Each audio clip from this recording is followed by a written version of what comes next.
अस्सलाम वालेकुम my YouTube family, कैसे हैं आप सब। उम्मीद करती हूँ खैरियत से होंगे। आज की वीडियो में डिस्कस करेंगे कि फूड पांडा कैसे होममेड के लिए बेनिफिशियल नहीं है।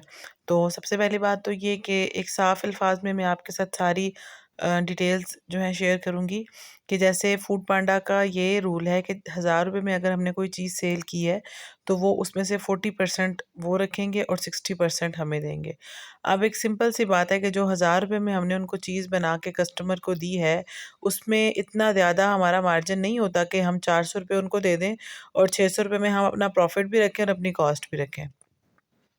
जैसे कि चिकन बिरयानी की मिसाल ले लें कि चिकन बिरयानी जो है 3000 रुपये में अगर एक बंदा सेल कर रहा है तो उसकी एटलीस्ट 1 kg चिकन और 1 kg राइस के साथ जो बिरयानी की जो कॉस्ट पड़ती है ना, वो 1800 से 2000 के करीब पड़ती है।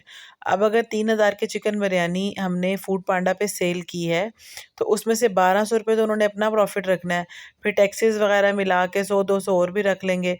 तो इसी तरह ये होता है कि जो लोग कहते हैं कि फूड पांडा बेनिफिशियल क्यों नहीं है या फूड पांडा पे काम करने का नुकसान क्यों हो रहा है।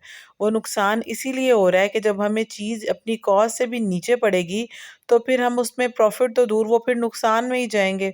तो इस वजह से अगर आप लोग करना चाहते हैं होम शेफ का काम, तो मेरा आपको मशवरा यही है कि आप अपने घर से स्टार्ट करें। अगर आपका फूड पांडा पे आपको दिन के 10 ऑर्डर आ रहे हैं ना, तो अगर आप घर से करते हैं तो अगर आपको 2 या 3 ऑर्डर्स भी आते हैं ना, तो एटलीस्ट आपको उन 2-3 ऑर्डर्स में प्रॉफिट तो होगा, बजाय इसके कि आप 10 ऑर्डर करो और आपको एक में भी फ़ायदा ना हो। तो इस चीज़ को देखते हुए आपने गूगल पे अपनी रजिस्ट्रेशन करवानी है, ताकि जो लोग जब उनको होममेड फूड की ज़रूरत हो तो वो गूगल पे सर्च करें और अगर आपके नियर बाय से होंगे तो उनको आपकी लोकेशन शो हो जाएगी। दूसरा फूड पांडा पे काम करने का एक नुकसान ये भी है कि हम बाउंड हो जाते हैं।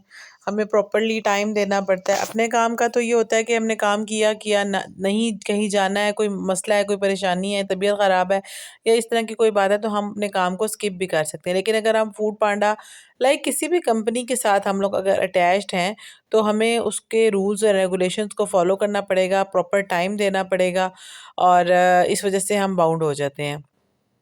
तो जो लोग होममेड शेफ़ बनना चाहते हैं, ये काम करना चाहते हैं, वो लोग प्रॉपरली अपना गूगल पे रजिस्ट्रेशन करवाएँ। ये सबसे बेस्ट वे है अर्न करने का। टाइम टेकिंग है ऑब्वियसली, कोई भी हम काम शुरू करेंगे तो उसको टाइम लगेगा करने में, होने में, लेकिन ये एट द एंड आपको बेनिफिट ही देगा, इसमें आपको नुकसान नहीं होगा। अगर आपको मेरी वीडियोज़ अच्छी लगती हैं तो आपने चैनल को सब्सक्राइब करना है, वीडियोज़ को लाइक करना है, ताकि आने वाली हर वीडियो में जो डिटेल्स अबाउट होममेड फूड मैं आपको शेयर करूँ वो आपको मिलती रहे। Thank you so much. अल्लाह हाफ़िज़।